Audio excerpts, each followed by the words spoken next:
guys, I'm gonna paint a landscape, which means I'm gonna turn my paper, and this is called landscape, the setting of my paper when I have it going horizontally. If I have my paper going vertically, that's called portrait. And so today we're gonna turn our paper to have it landscape style. And I have my cup of water over here, and I have my paints, and I'm ready to go. And today, what I want you to get out of this experience is the fact that we are layering. So I'm gonna start with just breaking my space up into ground and sky.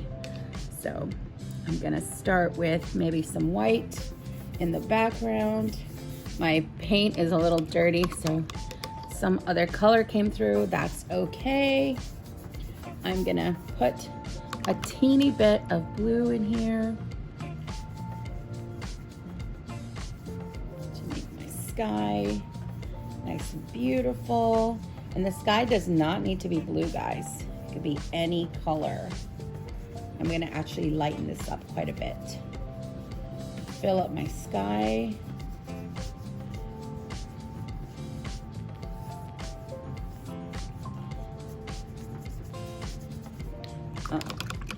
Gonna wash my brush before I get some more white.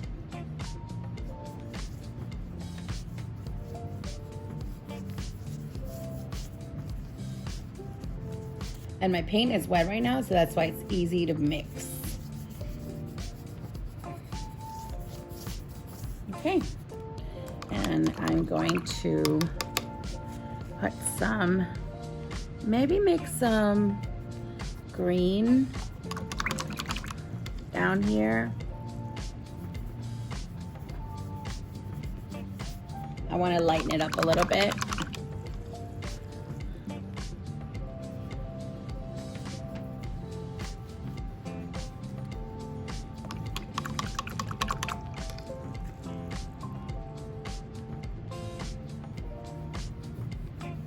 I want it even lighter.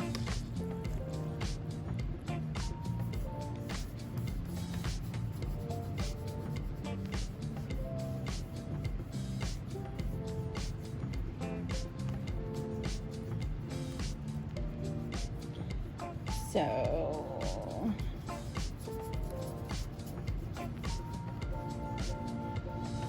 okay.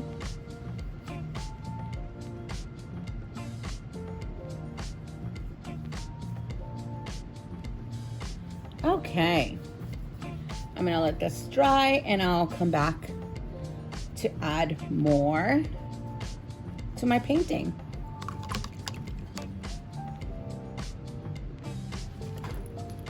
So we're back, and now I'm going to paint a tree. And most of this is pretty dry. There's still some areas that are a little wet, but the area that I'm going to be painting on is here, so it doesn't matter. I'm gonna go.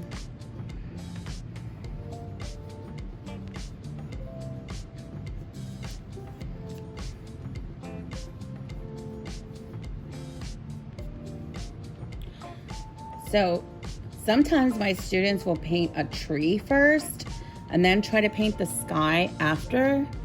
That does not work very well because that's going to be very hard to do.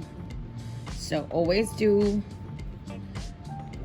whatever is in front of the sky after.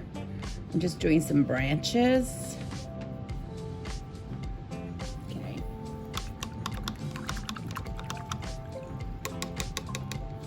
Actually going to do another tree that's a little smaller, way in the background.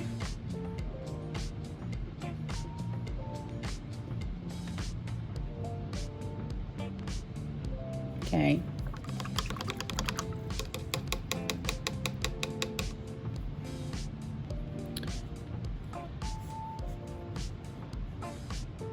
Kind of want to put some clouds in.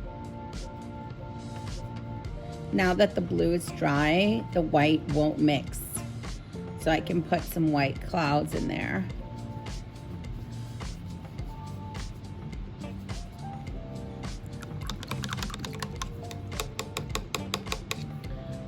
I can also use a mixing paper. So a mixing paper is just like either magazine paper that I will create a color. So this is my mixing paper, and I'm gonna make some really light green, really light green, maybe more yellow. There we go. And just to add to the grass, and it has to be a little different than the grass behind it. Just be careful not to touch the wet tree that still hasn't dried. You can even use the back of your brush.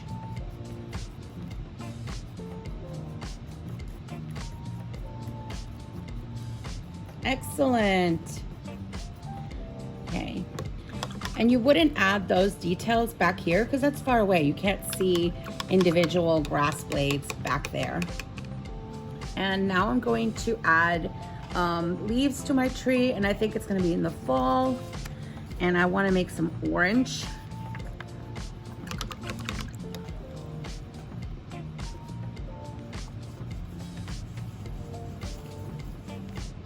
Maybe even more yellowy. It's kind of like cooking. You have to taste it. Well, not taste the paint, but when you're cooking, you taste it to see if the color is right. This is a little too watery, so I'm gonna make it a little more bulky. There. There we go. And there are gonna be the leaves. Again, be careful not to mix with the black of the trunk. And I'm gonna do that to the tree back here, maybe with smaller marks. Again, be careful not to mix. You might wanna wait a little bit.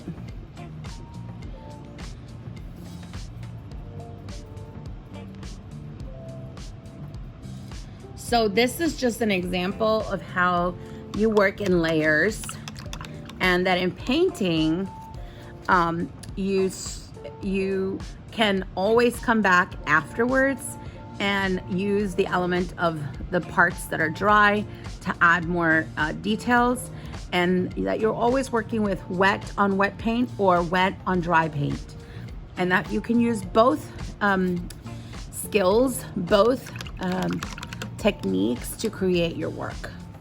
All right, excellent. Have a good day.